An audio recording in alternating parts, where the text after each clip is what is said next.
up to another good morning. Time to go. Oh, we are all looking for adventure. We are all looking for adventure. We are all... Welcome back to the 3x5 Life podcast. On this podcast, we talk about mindset, mindfulness, productivity, everything self-development. How you doing, Jessie? I'm doing great, Bri. You're such a liar. Living the dream. So this week, we are talking about, we heard a quote in church last week by an author I really like, John Maxwell. And the quote is, that the minister said, everything that is worthwhile in life is uphill.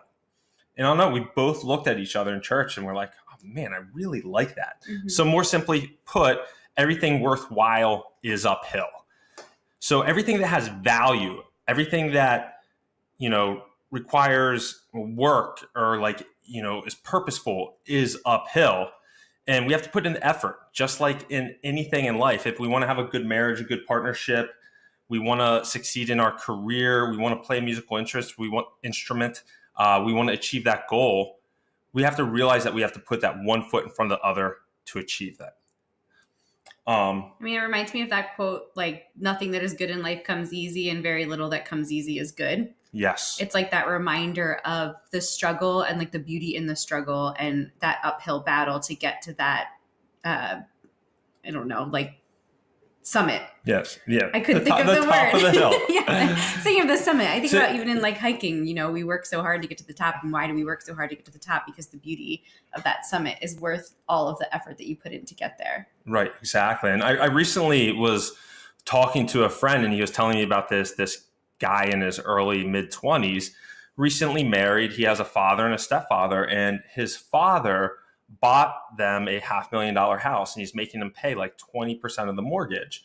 And then his stepfather gifted this kid, 10% of his company, and he's about to sell it for a very large amount of money. And I actually felt bad for this kid. I keep calling him a kid, but this guy in his early mid-20s, because what his father and stepfather did is they took away his hill. Mm-hmm. They took away the growth that he's going to experience by trying, to obtain difficult things day by day, step by step. So if he has struggles in his marriage, his young marriage, he's not going to have the tools potentially to overcome those things. And the opposite is true. There's a story of Van Gogh, and as it's told, that he's sitting there sketching in a park, and this woman comes up to him and is just like, wow, these are beautiful sketches. I've always wanted a portrait. Can you sketch a portrait of me? So she sat down, and 15 minutes later, he had this beautiful charcoal rendering of her. And I don't know what the equivalent dollar amount is, but he asked for some exorbitant amount of money for this charcoal sketch of her. And she said, what are you talking about? That took you 15 minutes. And he replied, no, that took a lifetime.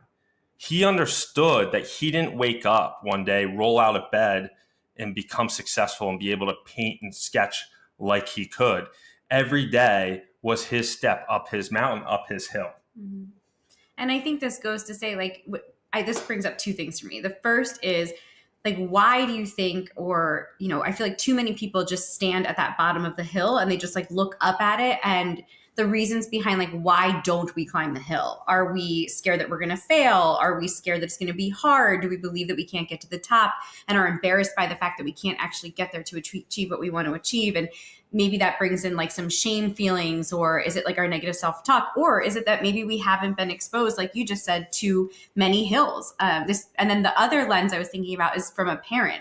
Bryan and I have recently been talking as our kids are getting older about not forcing them, but creating more opportunities for them to have productive struggle, because we find, especially through the homeschooling lens, I have always been here and I am very quick to help them solve their problems.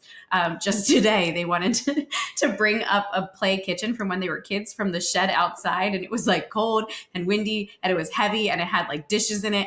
And Bryan was like, let them carry it up if they want it in the house. And I watched out the window as there were tears and they were fighting and the dishes kept flying out of the and I was smiling the whole time. And Bryan's smiling and laughing at them. And it was actually hard for me not to go out and say, hey guys, take the dishes out and then carry it up. It'll be lighter and it won't keep flying out. But that ability for them to go through that struggle. So thinking about those hills, allowing our children the opportunity to climb their own hills, identify their own hills and climb their own hills without that quickness to just jump in and do it for them. So those I are love how you things. always bring it back to the kids. I mean, that's because they're my people. It's my life. So we really have to believe in the notion that everything that is worthwhile is uphill.